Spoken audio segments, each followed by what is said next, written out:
ওই ব্যক্তিকে সময় খাদে লাফ দিয়ে ফেলেছে, আর জিন্দিগিতে কোনোদিন সোজা হয়ে দাঁড় হতে পারবে না। কাজেই আমরা যারা দুনিয়ায় রয়েছি, আমরা এই অবস্থায় যদি সময় দিয়ে আল্লাহর ইবাদত করি, এই সময় দিয়ে ইবাদত করার কারণে হাসরের মাঠে আমাদেরকে আল্লাহ সুবহানাহু ওয়া তাআলা আরশে আজিমের নিচে ছায়ার ব্যবস্থা করবেন এবং জান্নাতের ব্যবস্থা করবেন। তো এই দুনিয়াতে যদি আমরা ইবাদত না করি, তাহলে ছায়াতে আমরা আশ্রয় পাবো না, জান্নাতে যেতেও পারবো না, বরং জাহান্নামে চলে যাব।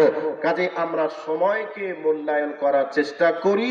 সময়কে যদি আমরা মূল্যায়ন করতে পারি, এহকালে সফল হব, পরকালেও সফল হব। সম্মানিত উপস্থিতি, ছোট্ট করে একটা উদাহরণ আরেকবার দিই আপনাদের কাছে। আমি আসছি, আপনাদের প্রোগ্রামের ডেট আজ থেকে 1-1.5 মাস আগে নির্ধারণ করা হয়েছে। এই 1-1.5 মাস আগে থেকে আপনারা আমাকে দাওয়াত করেছেন, আমি আপনাদের দাওয়াতে আসছিলাম।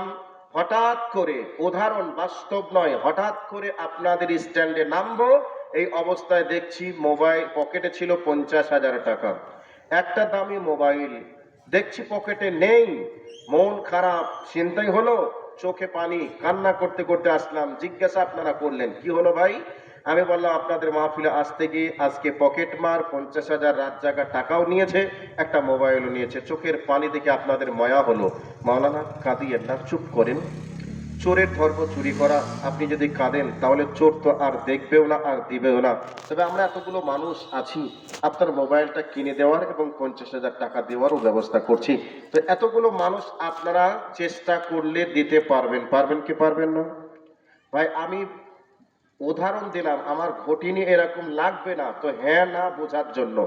তো আপনারা এতগুলো মানুষ ইচ্ছা করলে একটা মোবাইল কিনে দিতেও পারবেন, 50,000 টাকা দিয়ে আমার চোখের পানিটা মোচন করলেও করতে পারবেন। পারবেন কি পারবেন না? আরে ভাই হ্যাঁ না দেন। পারবেন? পারবেন। এখন বলুন, আমার সময় শেষ, মালাকাল মাউত এসে গেল, এবাদুল্লাহ চলো যেতে হবে। এই অবস্থায় আপনাদেরকে বলছি, আমার যাওয়ার সময় হয়ে গেছে, আর আমার কিচ্ছু করার নেই।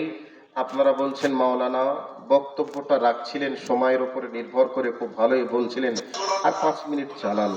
এই অবস্থায় আমি বলছি, না ভাই আর সুযোগ নেই, আমাকে চলে যেতে হবে, মালাকাল মাউতের ডাক এসে